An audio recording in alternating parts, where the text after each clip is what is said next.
ഒരു നാട്ടിൽ ഒരു ചേട്ടനും അനിയനും ഉണ്ടായിരുന്നു.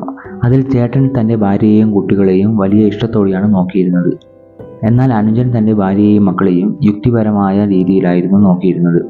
ഇവിടെ ചേട്ടൻ്റെ മക്കൾക്ക് അറിയാം അവരുടെ അച്ഛൻ അവർക്ക് എന്ത് വേണമെങ്കിലും ചെയ്തു കൊടുക്കുമെന്നത്. അനുജൻ്റെ കുട്ടികൾക്കറിയാം അവരുടെ അച്ഛൻ അവർക്ക് ആവശ്യമുള്ളത് ചെയ്തു കൊടുക്കുമെന്നുള്ളത്.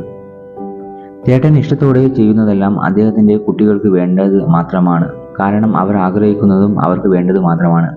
ഇവിടെ അനുജൻ പറഞ്ഞു, ഞാൻ ഒരു അന്ധമായ ഇഷ്ടങ്ങളിലും ആശയങ്ങളിലും വിശ്വസിക്കുന്നില്ല, യുക്തിപരമായാണ് കാര്യങ്ങൾ ചെയ്യുന്നത് എന്ന്. എന്നാൽ ചേട്ടൻ പറഞ്ഞു, ഞാൻ പലതിലും വിശ്വസിക്കുന്നു, കുടുംബം എന്നതിലൊക്കെ. ഞാൻ ചെയ്യുന്നതൊന്നും തെറ്റാകുന്നുമില്ല. ഇവർ രണ്ടുപേരും സമാധാനത്തിന് വേണ്ടിയാണ് ചെയ്യുന്നത്. അതിൽ ഒരാൾ യുക്തിപൂർവമാണെങ്കിൽ മറ്റൊരാൾ അന്ധമായ വിശ്വാസത്തിലും. എന്നാൽ രണ്ടാളും ചെയ്യുന്ന പ്രവൃത്തികൾ എല്ലാം ഒന്നു തന്നെ. രണ്ടുപേരും ശരിയിലൂടെയാണ് മുന്നോട്ട് പോകുന്നത്. നമ്മൾ ചെയ്യുന്ന കാര്യങ്ങൾ യുക്തിപരമായതോ അന്ധവിശ്വാസത്തിലൂടെ ആണെങ്കിലും നമുക്കും മറ്റുള്ളവർക്കും പ്രശ്നമില്ലെങ്കിൽ അത് തെറ്റാകുന്നില്ല. നമ്മുടെ യൂണിവേഴ്സ് ഒരു ഏസിമെട്രി ആയതാണ്. അതായത് ആൻറ്റി മാറ്റർ തുല്യമായി ഉണ്ടാകുന്നു എന്ന് നമുക്കറിയാം. അവ അനിഹിലേഷൻ നടന്ന് ഊർജം മാത്രമായി മാറേണ്ടതാണ്. എന്തുകൊണ്ട് മാറ്റർ മാത്രം നിലനിൽക്കുന്നു എന്ന് അറിയില്ല. കൂടാതെ dark energy, dark matter, quantum mechanics എന്നിവയിലൊക്കെ എന്താണ്, എന്തുകൊണ്ട് നടക്കുന്നു എന്ന് നമുക്ക് കൃത്യമായ വിവരങ്ങളില്ല. സമയബന്ധിതമായി കുറച്ചു കാലത്തേക്ക് മാത്രം നിർമ്മിതമായ പലതുമാണ് നാം യാഥാർത്ഥ്യമായി കണക്കിലാക്കി ജീവിക്കുന്നത്. തെളിവുകളില്ലെങ്കിൽ ഇങ്ങനെ യാഥാർത്ഥ്യം എന്നത് യാഥാർത്ഥ്യമല്ലാതാകുന്നു എന്നത് മുമ്പുള്ള വീഡിയോയിൽ പറഞ്ഞിട്ടുണ്ട്. നാം നമുക്ക് ലഭിക്കുന്ന വിവരം വെച്ചാണ് ലോകത്തെ കാണുന്നത്. ശരിയായ ലോക വിവരങ്ങൾ നാം ഇനിയും മനസ്സിലാക്കിയിട്ടില്ല. നമ്മുടെ എല്ലാ പ്രവർത്തനങ്ങളും ഈ ഭൂമിയിൽ വെച്ച് നാം നടത്തുമ്പോൾ അത് എത്രമാത്രം ശരിയാണ്, യുക്തിപരമാണ് എന്നതിൽ പലർക്കും തർക്കമുണ്ട്. ഇവിടെ ലോക നിയമം അറിയില്ലെങ്കിലും നമുക്ക് അറിവുള്ളവ ഉപയോഗിച്ച് നാം സ്വയം പലതും നിർമ്മിച്ച് ജീവിക്കുന്നു. ഇത് നാം നമ്മുടെ വിവരങ്ങളുടെ അന്ധവിശ്വാസങ്ങളുടെ ശരിയായ രീതിയിൽ ചെയ്യുന്നതാണോ അത് യുക്തിപരമായ രീതിയിൽ ചെയ്യുന്നതിന് സാമ്യമായതാണോ പറയാൻ കഴിയില്ല.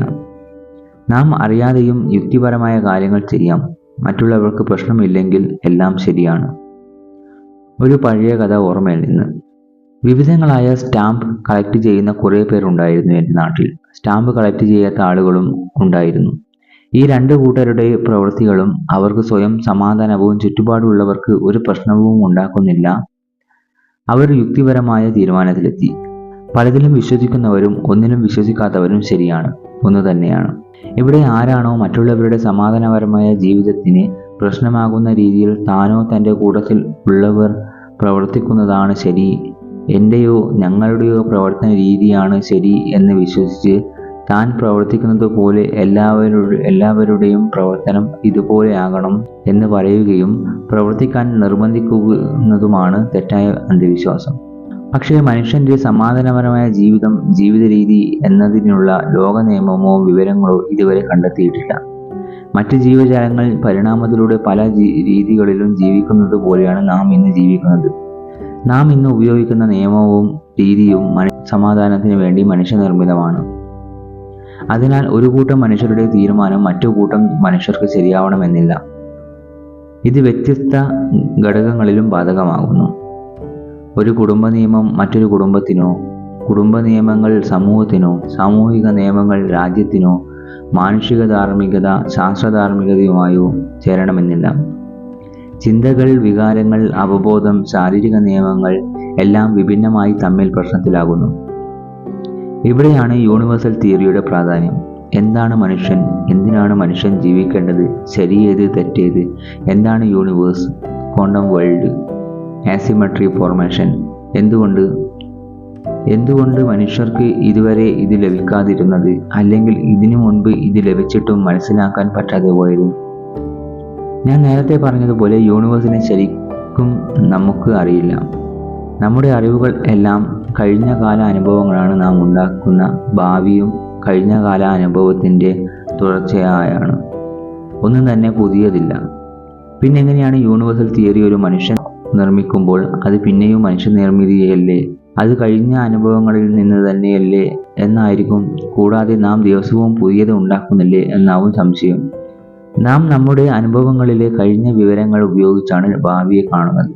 അതായത് നാം കടന്നു വന്ന വഴിയിലെ ഭക്ഷണങ്ങൾ, സ്ഥലങ്ങൾ, പഠനം, ഭാഷ എന്നിങ്ങനെ എല്ലാം നാം പല സാഹചര്യങ്ങൾ ഇഷ്ടപ്പെടുന്നതാണ് നമ്മുടെ നാളെ അല്ലെങ്കിൽ നമ്മുടെ ഇന്നത്തെ പ്രവർത്തനം തീരുമാനിക്കുന്നത്. ഇതിലൂടെ നാം പലതായി കൂടുതൽ അടുക്കുന്നു, അതിനെ കൂടുതൽ യാഥാർത്ഥ്യമാക്കാൻ ശ്രമിക്കുന്നു. ശാസ്ത്രപരമായി സമാധാനം കിട്ടുന്നവർ അതിൽ കൂടുതൽ അടുക്കുന്നു. വികാരപരമായുള്ളവർ അതിൽ സ്നേഹം, ജോലി, ഡാൻസ്, ആക്ടിംഗ്, സിംഗിങ് എന്നിങ്ങനെ. പലർക്കും സ്വയം കഴിവില്ലാത്തതും സാഹചര്യങ്ങളാൽ നടക്കാതെ പോകുന്നതിലും വിഷമിക്കുന്നു. എപ്പോഴും കഴിഞ്ഞ കാലത്തെ സമാധാനം പിന്തുടരാനോ കഴിഞ്ഞ കാലത്ത് കിട്ടിയ വിവരങ്ങൾക്ക് വേണ്ടി മുന്നോട്ട് പോകുന്നതോ ആയി ജീവിതം മാറുന്നു. എന്നാൽ നമ്മുടെ ചുറ്റുപാട് സങ്കീർണമായതാണ്. ഓരോ നിമിഷവും തുറന്ന കാഴ്ചപ്പാടോടെ കാര്യങ്ങൾ മനസ്സിലാക്കി പ്രവർത്തിക്കാൻ കഴിയാതെ വരുന്നു. ഇവിടെ ശാസ്ത്രവും ഇതുതന്നെയാണ് പിന്തുടരുന്നത്. കാരണം മനുഷ്യരാണ് അവ ഉപയോഗിക്കുന്നത്. അതിനാൽ ശാസ്ത്രരീതി അറിയാത്തതും ശാസ്ത്രത്തെ കൂടുതൽ മനസ്സിലാക്കാത്തവരും ശാസ്ത്രത്തിൽ പല വലിയ കണ്ടുപിടുത്തവും ചെയ്യുന്നു. അവർ ശാസ്ത്രത്തിന്റെ മുഖച്ഛായ തന്നെ മാറ്റുന്നു. ശരിയായ രീതിയിൽ മനുഷ്യ വംശത്തിന്റെ പ്രശ്നപരിഹാരത്തിലൂടെ മുന്നോട്ട് പോകാൻ ശാസ്ത്രത്തിന് കഴിയുന്നില്ല. ഒരു പ്രത്യേക ഭാരമുള്ള ജീവിക്ക് അതിന് അനുസൃതമായ ചിറക് ഇല്ലെങ്കിൽ പറക്കാൻ കഴിയില്ല. വായുവിൽ നിലകൊള്ളാൻ ചിറകിനും ശരീരത്തിനും ഒരു ആനുപാതികമുണ്ട്. വലിയതും വീതിയും നീളവും എല്ലാം മനസ്സിലാക്കി കാറ്റിനെ എങ്ങനെ നിയന്ത്രിക്കുന്നു ചിറകിനാൽ എന്ന് കൃത്യമായ തിയറി അനുഭവ അറിവിലൂടെ ശാസ്ത്രത്തിന്റെ കയ്യിലുണ്ട്. If blind believe not causing any problem and have the same path as logical path, both are right and same. ഭാരം കൂടിയതും ചിറകു ചെറുതുമായ ജീവി പറക്കുന്നു എന്ന് പറഞ്ഞാൽ ശാസ്ത്രം വിശ്വസിക്കില്ല. അത് യാഥാർത്ഥ്യമല്ലാത്തതാണ് എന്ന് വിധി എഴുതും. ശരിയാണ് എന്ന് ശാസ്ത്രം അംഗീകരിക്കാൻ പിന്നെ തെളിവുകൾ ചോദിക്കും. പറക്കുന്നതും അപൂർവവുമായ ജീവിയുടെ തെളിവുകൾ കൊടുത്തില്ലെങ്കിൽ യാഥാർത്ഥ്യവും മിഥ്യയായി മാറും. ഇതാണ് കഴിഞ്ഞ കാല അനുഭവങ്ങളുമായി ജീവിക്കുന്ന മനുഷ്യനും മനുഷ്യശാസ്ത്രവും. Welcome to universal theory in which you can live in present, not led by past nor the future of past. അടുത്തത് യുക്തിപരമായി ശരി.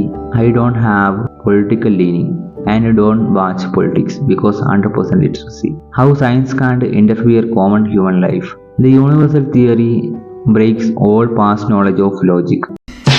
According to all aerodynamic laws, the bumblebee cannot fly because its body weight is not in the right proportion to its wingspan. But ignoring these laws, the bee flies anyway.